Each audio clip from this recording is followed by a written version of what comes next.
Hello! இன்னைக்கு நான் உங்களுக்கு செஞ்சு காட்ட போறது வந்து, என்னோட ஸ்டைல்ல ஒரு ஹெல்த்தி வெர்ஷன் ஆஃப் பாஸ்தா. இந்த பாஸ்தா எப்படி செய்யணும்னு பார்க்கறதுக்கு முன்னாடி, இதுக்கான இன்கிரீடியன்ட்ஸ்லாம் பார்த்துருவோம் வாங்க. இதுக்கு நான் வந்து ஆர்கானிக் மேக்ரோனி பாஸ்தா எடுத்திருக்கேன். இந்த பாஸ்தா பார்த்தீங்கன்னா, ஹோல் வீட் ஃப்ளார்ல பண்ணியிருக்காங்க. யூசுவலா மைதா மாவுல பண்ணுவாங்க. இது வந்து கோதுமை மாவுல பண்ண பாஸ்தா. நான் வந்து ஒரு 3 கப்ஸ் ஆஃப் பாஸ்தா வந்து எடுத்திருக்கேன். நான் மெஷர்மென்ட்டுக்கு யூஸ் பண்ண கப்பு வந்து இந்த சைஸ்ல இருக்கு. இது வந்து ஒரு 4 பேரு சாப்பிடுறதுக்கான அளவு. இதுக்கு என்னென்ன வெஜிடபிள்ஸ் எடுத்திருக்கேன்னு பார்த்தீங்கன்னா, ப்ரோக்கோலி, கேப்சிகம், ஆனியன், மஷ்ரூம், கூடவே வந்து ஸ்பினாச் எடுத்திருக்கேன். இது வந்து பாலக்கீரைன்னு சொல்லுவாங்க. இது கூடவே chilli flakes, garlic, butter, salt, pepper, oregano எடுத்திருக்கேன்.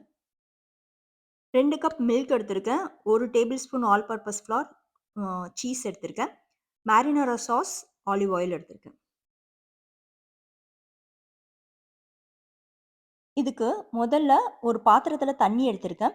அந்த தண்ணி கொதிக்கும்போது அதில 1 ஸ்பூன் சால்ட்டும், கொஞ்சமா ஆயில் யூஸ் பண்ணியிருக்கேன். தண்ணி நல்லா கொதிச்சிருச்சு. நான் எடுத்து வச்சிருந்த பாஸ்தா வந்து இப்ப இதில ஆட் பண்ணிக்கிறேன். யூசுவலா அந்த பாக்ஸ்லயே வந்து குடுத்துருப்பாங்க. எவ்வளோ நேரம் குக் பண்ணணும் பாஸ்தான்னு சொல்லிட்டு. அதுக்கேத்த மாதிரி குக் பண்ணி எடுத்துக்கணும். எனக்கு இது வந்து 20 மினிட்ஸ் எடுத்துச்சு. நல்லா குக் பண்ணி எடுக்கிறதுக்கு. இப்ப இது பாஸ்தா குக் ஆயிருச்சு. இந்த குக் ஆன பாஸ்தாவ வந்து இதோட தண்ணியெல்லாம் ஃபில்டர் பண்ணி எடுத்துட்டு, ஒரு 1 கப் அளவுக்கு கோல்டு வாட்டர வந்து இதில ஆட் பண்ணிக்கிறேன்.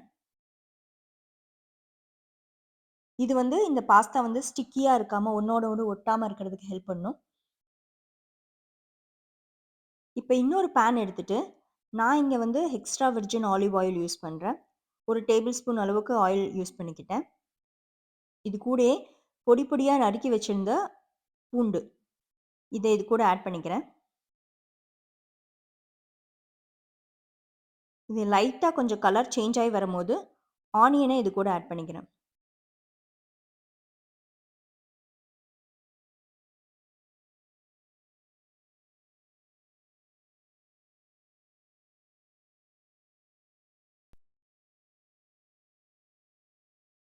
இந்த ஸ்டேஜ்ல ப்ரோக்கோலி ஆட் பண்றேன். ப்ரோக்கோலியும் நல்லா குக் ஆகணும். இதுக்கு தண்ணி எதுவும் சேர்க்க வேண்டியதில்ல. அந்த வெஜிடபிள்ல இருக்க தண்ணியிலேயே வந்து இது கொஞ்சம் வேகணும்.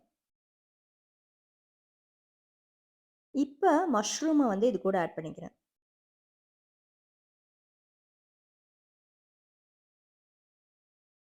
மஷ்ரூம் ஏற்கனவே தெரியும். அது கொஞ்சம் தண்ணி விடுற வெஜிடபிள்.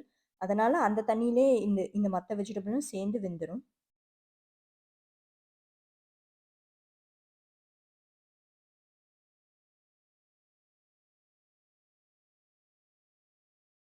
இந்த ஸ்டேஜ்ல நான் எடுத்து வச்சிருந்த capsicums green, orange, yellow, red 4 colour use பண்ணியிருக்கேன். உங்ககிட்ட ஒரே ஒரு கலர் இருந்தா அது மட்டும் கூட யூஸ் பண்ணிக்கலாம். இது பார்க்கறதுக்கு கலர்ஃபுல்லா இருக்குங்கிறதுக்காக இந்த மாதிரி 4 கலர்ல யூஸ் பண்ணியிருக்கேன்.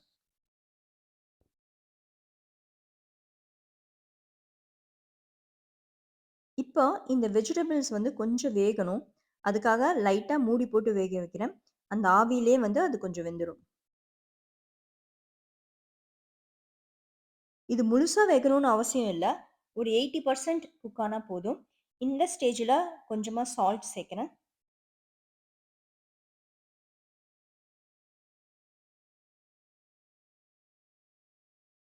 இப்ப மறுபடியும் இத நல்லா மிக்ஸ் பண்ணிட்டு, இன்னும் ஒரு 5 நிமிஷத்துக்கு இத வந்து மூடி வைக்கிறேன்.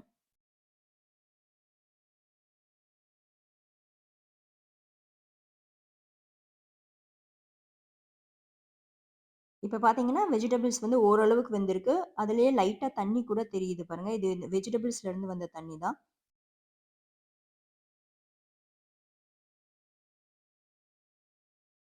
இப்ப நான் எடுத்து வச்சிருந்த கீரைய வந்து இந்த மாதிரி 1, 2ஆ கட் பண்ணியும் போடலாம். இல்ல முழுசா போடுறதா இருந்தாலும் போடலாம். இதையும் நல்லா மிக்ஸ் பண்ணி விடணும். இப்ப கீரையோட கலர் வந்து லைட்டா சேஞ்ச் ஆகும். இத குக் பண்ணிட்டே இருக்கும்போது. அந்த ஸ்டேஜ்ல ஏற்கனவே குக் பண்ணி எடுத்து வச்சிருக்க பாஸ்தா வந்து இது கூட போட்டு ஆட் பண்ணிக்கிறேன்.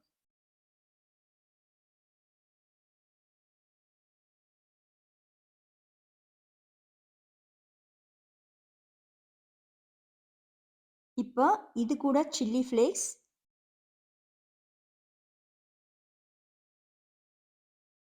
பெப்பர், பாதி பெப்பர் தான் போடுறேன் நான் எடுத்து வச்சிருக்க பெப்பர்ல. அதே மாதிரி பாதி ஆரிகேனோ. மிச்சம் இருக்க பாதி பெப்பரும், ஆரிகேனோவும் வந்து ஒயிட் சாஸ் பண்றப்ப யூஸ் பண்ணிக்கிறதுக்காக எடுத்து வச்சிருக்கேன். இது பசங்கள்லாம் சாப்பிடுறதுனால, அ கொஞ்சம் காரம் கம்மியா போடணும் அப்படிங்கிறதுக்காக கம்மியான சில்லி ஃப்ளேக்ஸும், பெப்பரும் யூஸ் பண்ணியிருக்கேன். உங்களுக்கு தேவையான அளவுக்கு நீங்க காரம் வந்து எந்த அளவுக்கு தேவையோ அதுக்கேத்த மாதிரி யூஸ் பண்ணிக்கோங்க. இப்போ ஒயிட் சாஸ் பண்றதுக்கு, திருப்பி ஒரு பேன வந்து வச்சுட்டு, அது கூட பட்டர் வந்து ஆட் பண்ணிக்கிறேன். இந்த பட்டர் மெல்ட் ஆகுறதுக்குள்ள, நான் எடுத்து வச்சிருந்த 2 கப் பால்ல, இந்த ஆல் பர்ப்பஸ் ஃப்ளோர வந்து மிக்ஸ் பண்றேன்.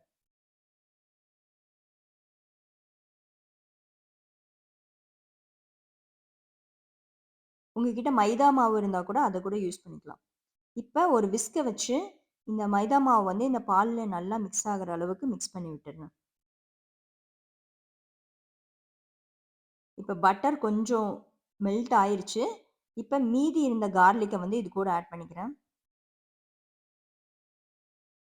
இந்த கார்லிக்கோட ஃப்ளேவர் வந்து இந்த பட்டரோட சேர்ந்து வரணும். அதுவரைக்கும் கொஞ்ச நேரம் வெயிட் பண்ணிட்டு,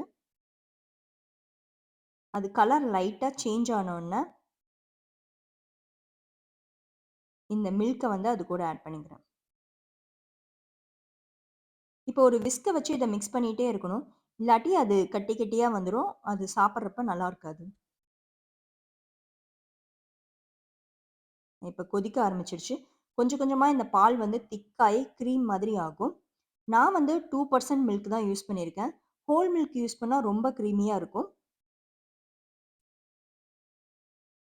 இப்ப மீதி இருக்க பெப்பர், ஆரிகானோவையும் அது கூட சேர்த்துக்கிறேன். இந்த மாதிரி திக் ஆனதுக்கப்புறம், இதோட இத வந்து லோலயே வச்சுக்கோங்க. சிம்லயே வச்சுக்கோங்க. இல்லாட்டி ஆஃப் பண்ணிருங்க. இப்ப ஏற்கனவே குக் பண்ணி வச்சிருந்த பாஸ்தா அண்ட் வெஜிடபிள்ஸ்ல நான் மேரினரா சாஸ் ஆட் பண்றேன். மேரினரா சாஸ்ங்கிறது ஒண்ணும் இல்ல. இது வந்து டொமேட்டோ சாஸ் மாதிரி தான். இல்ல உங்களுக்கு ரெடிமேடா வாங்க வேணாம் அப்படின்னு சொல்லி யோசிச்சீங்கன்னா, 3 தக்காளிய குக்கர்ல வச்சு 2 விசில் எடுத்துட்டு, அத நல்லா ஸ்மாஷ் பண்ணிட்டு, அதிலேயே சால்ட், பெப்பர், ஆரிகானோ சேர்த்து திக் ஆனோனே இதில ஆட் பண்ணிக்கோங்க. இப்ப நான் இந்த ஒயிட் சாஸ வந்து இதுக்குள்ள ஆட் பண்றேன்.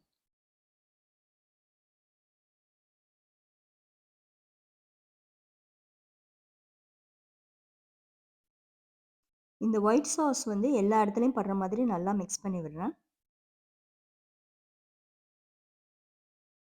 கடைசியா இதில வந்து நான் மொசரெல்லா சீஸ் யூஸ் பண்றேன்.